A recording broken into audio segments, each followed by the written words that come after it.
So these limiting assumptions, blind spots, they start really early in life and we carry them through with us. So the first piece of work was, do you know where it comes from? Yes, I think we've identified it.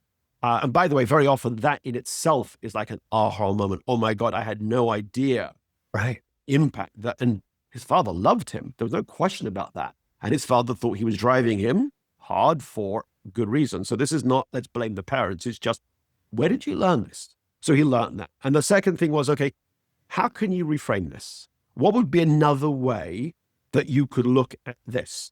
And is it true 100% of the time that you're not a natural rainmaker, or that let's look at the anxiety? What would be another way to reframe the story that you're telling yourself? In his case, I'm not good enough. I'm not a natural rainmaker. So we kind of begin to reframe where it comes from. What would be a more appropriate story to tell yourself? And there's always one question I ask, which is usually the killer question to remove someone's blind spot and limiting assumption.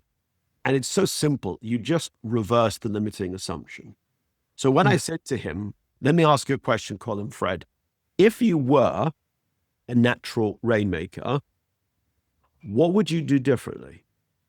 Well, if I was a natural rainmaker, I would probably accept a couple of the invitations to those networking events. I would be a bit more confident reaching out on LinkedIn, and I would probably, go on and do a podcast. And okay, you do realize you've just told me the very things that are holding you back from being the rainmaker that you could be.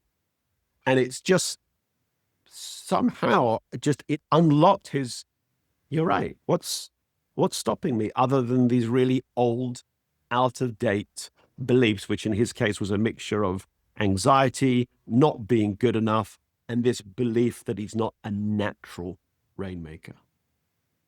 That's interesting. And that's powerful. And how does that help somebody? What have you seen them actually accomplish once they resolve and understand that limiting assumption, they reverse it, and they're able to really overcome that blind spot? How have you seen people break through certain things, Gavin?